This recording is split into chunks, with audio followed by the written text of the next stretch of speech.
The invigorating duo are back with another album. If you aren't familiar with Sleigh Bells, they specialize in adding various elements to their core noise pop appeal, experimenting with sounds of metal, hyper-electronics, R&B, hip-hop, industrial, you name it, which results in a very unique style that I can only really associate with them, and I really enjoy whatever projects they release, each one having their own distinct quality about them, so no shocker that I was pretty hyped for this one. The instrumental palette here remains relatively unchanged from their previous works, although the level of sonic fidelity is noticeably higher. There are still a ton of thrashing riffs and pulse-heightening drum machines to be had, as well as some experimentation with trap beats and bubblegum bass. It does get off to a rocky start with the opening Suite 75 in my opinion. I think the beat is cool with the mix of varying electronic gradients and bite-sized riffs, but the melodic essences of the verse and hook aren't that engaging. Not to mention the song also has inconsistent mixing to boot as well. But the following in ACRE Lost is easily a much more competent track to get things going. The alt-rock tinge on the instrumental and the impassioned vocal performance from Alexis does wonders. And from here on out, the rest of the album brings forth a lot of punchy and memorable songs, like the indemnifying I'm Not Down, the raging Locust Lace, the synth pop goodness of Knowing, which has interesting lyrics. Justine Go Genesis really dials in on the speed factor with how much is being thrown into your ears and how fast the track progresses without feeling rushed. Rosary has some stray acoustic strums, giving the track a distinct pseudo-Latin flavor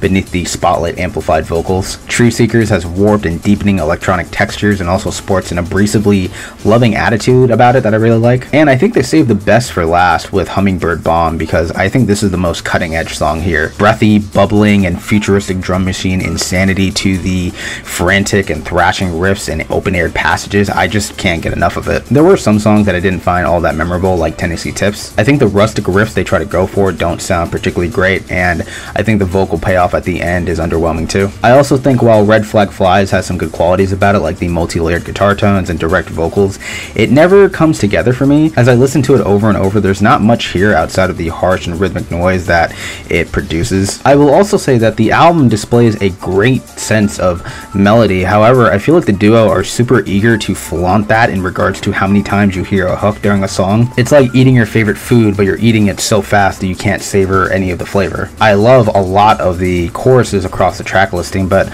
I would have preferred to hear them be reduced in their iterations, for them to have more gravitas and staying power. Overall though, I had a fun time with it. I think this is definitely one of their better works so far in their discography. It is more of Sleigh Bells, which for me is always a good thing. Those are my thoughts. What are yours? Let me know down below, and I will see you in the next video. I'd give it a